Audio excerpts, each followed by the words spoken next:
变异猫把那几个人叼在嘴里嚼了几口，又不耐烦地给吐了出去。张毅望着一地的尸体，无奈地叹了口气，树欲静而风不止。我本来是个和平主义者，可你们为什么总要逼着我杀人？张毅收拾完尸块，又仔细清理了战场，连那些拼夕夕雪地车也给全部收了。我们走吧，去寻找你提到的那些材料，得尽快修复好庇护所，为可能即将到来的战争做准备了。张毅说得云淡风轻，在与阳盛基地没有碰撞之前，张毅总是小心翼翼，尽量避免任何冲突。现在双方都已经开战，他反而是无所谓。虽然生死不能看淡，可是不服只能干了。半个小时之后，两个人收获满满，坐上雪地车扬长而去。战争游戏又要开始了，我们必须做好一切准备。回去的路上，张毅对陆可然说道：“今天我们遇到阳盛基地的人，这件事暂时不要告诉大家，我不希望给大家造成恐慌，明白吗？等到我认为可以让大家知道的时候，我自然会告诉他们的。”陆可然毫不犹豫地点了点头。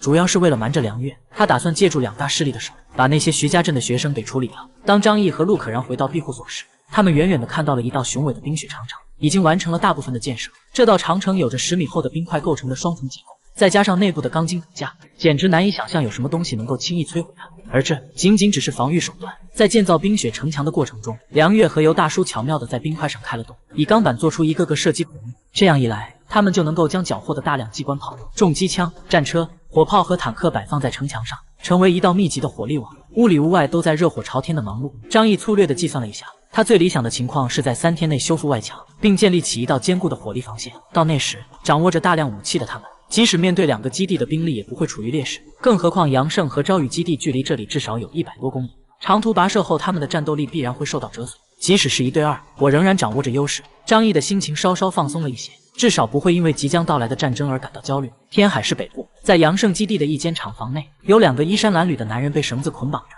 跪在冰冷的地面上。2人脸上都留着一个火焰形状的印记，暗红色的烙印在他们脸上显得格外醒目。他们跪在地上瑟瑟发抖，不是因为寒冷，而是因为面前俯视他们的2个人，一个穿着白色作战服、戴着金丝眼镜、目光冷酷无情的男人，还有一个身穿赤色作战服，在众多白色战服中显得格外引人注目的长发女人。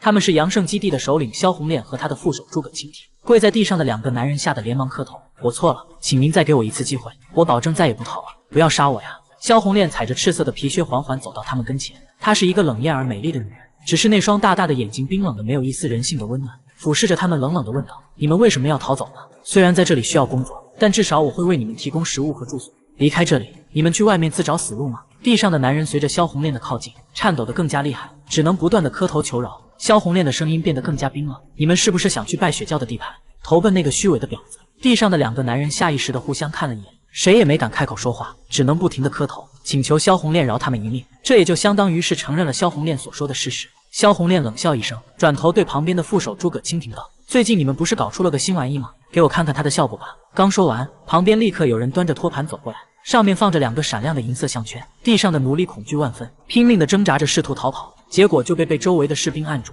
强行把项圈套在了他们的脖子上。萧红炼接过遥控器说道：“现在我给你们一个机会，你们可以逃跑，如果这个项圈没能炸死你们，你们就能活下去。你们可以默默祈祷一下，毕竟这是全新的产品，效果可不一定那么靠谱。”说完，士兵们立即割断了2名奴隶手上的绳子。2名奴隶惊恐地盯着萧红炼手中的遥控器，他们脖子上的爆炸项圈仿佛是2个凶狠的魔鬼，紧紧地扼住了他们的生命线。他们不敢耽搁，急忙转身朝着厂房外跑去。只要我们跑得足够远，信号就无法生效。他们心怀这个信念，拼尽全力向前逃离。萧红炼淡淡地问了一句：“有效距离有多远？”诸葛蜻蜓恭敬地回答：“5公里。只要我们发现奴隶消失，就立刻引爆它，没有一个奴隶能逃脱。”萧红炼微微点头，带着淡淡的笑容说道：“那好，我们就拭目以待，看看这玩意的效果如何。”经过10几分钟的等待，萧红炼逐渐失去了耐心，毅然按下了手中的引爆按钮。接着，诸葛蜻蜓拿出通讯器，询问正在跟踪奴隶的士兵情况。一个成功引爆，另一个没有爆炸。士兵如实回答。他盯着逃离的奴隶，举起手中的枪：“副帅，要不要处决他？”士兵问道。诸葛蜻蜓望向萧红炼：“首领，您的意见？”萧红炼眯起眼睛：“技术部做的东西怎么这么差劲？他们的技术什么时候能达到西山基地的一半，我也就满意了。”他挥了挥手：“我萧红炼说到做到，让他走吧。”不过技术部的负责人关3天小黑屋。萧红炼的剑眉皱了起来，拜雪教那个虚伪的女人，只是拿他们当饵料罢了，一群无知的蝼蚁。他们还真以为在末世中会出现圣母啊！拜雪教是4大势力中唯一不以官方避难所为基础的组织，却人数众多，与其他势力依靠武力统治不同。他们通过宗教信仰来感召人们。传闻拜雪教的教主拥有神奇的力量，可以治愈人们的身体和心灵上的痛苦。最重要的是，在那里人人平等，每个人都能得到食物和住宿。没有歧视和压迫。这样的传闻在天海市的各大势力中流传开来，导致阳盛基地的平民不断流失。在末世中，人类也是一种重要的资源，没有足够的人口，如何进行劳动？如何组建军队来争夺地盘和资源？因此，萧红炼采取的方法就是强力压制，每个阳盛基地的平民都被他烙上了火焰印记，这样即使他们逃跑，也能被追回。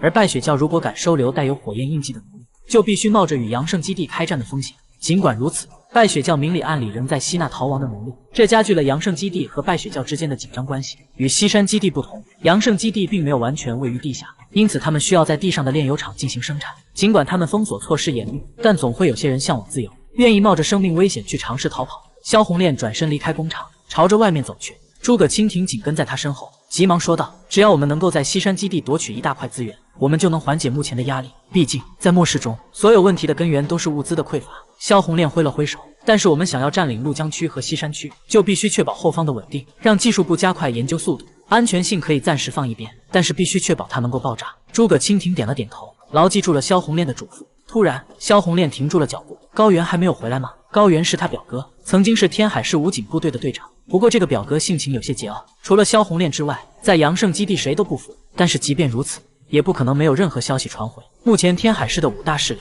再加上那个西山基地可能还存在的势力，彼此之间的关系非常微妙，大家都不敢轻易挑起战端。所以，即使高原遇到其他势力的人，对方应该会给他一些面子，除非他们正在争夺一种非常珍贵的资源。只有在这种情况下，对方才可能打破默契，采取攻击行动。萧红炼的目光变得冷静无比。天海市的主要资源点都已经被我们几大势力占领了，剩下的资源虽然也很珍贵，但并不值得为之全面冲突。其他势力我比较放心，朝雨基地不会对我们采取行动，而青蒲基地的行事风格也一直是以和为贵。那么，只有拜雪教那些人最不可预测。诸葛蜻蜓的面色也不禁变得严峻起来。任何一个势力都不可能无缘无故地承担一人死亡的代价，因此，如果高原出了什么事情，就意味着某个势力不惜和他们开战，这将对整个阳盛基地乃至整个天海市的格局产生巨大影响。就在此时，出去探查的人回来报道，我们在宏远材料的厂房发现了严重破坏的状况，而且里面的物资几乎被全部搬运走了。另外，并没有发现任何高原队长和其他人的踪迹，他们连人带车都消失了，完全消失了。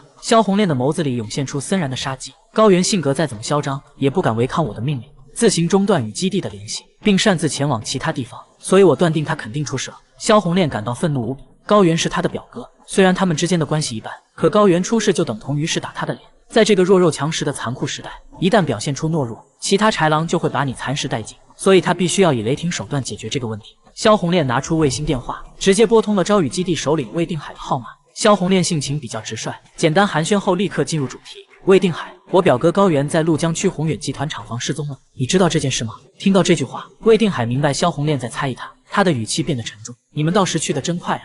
但我可以肯定的告诉你，这件事跟我们朝雨基地没关系。另外，我们也有人失踪了，我派去西山基地侦查的人员也消失不见，其中还有一个实力不错的艺人。这样看来，我们都遭受了损失。萧红炼的目光变得更加清晰。在整个天海市，有实力同时对我们两家发起攻击的人并不多。青蒲基地的铁匠们并不喜欢争斗，也没理由与我们开战，所以很可能是拜雪教的人所为。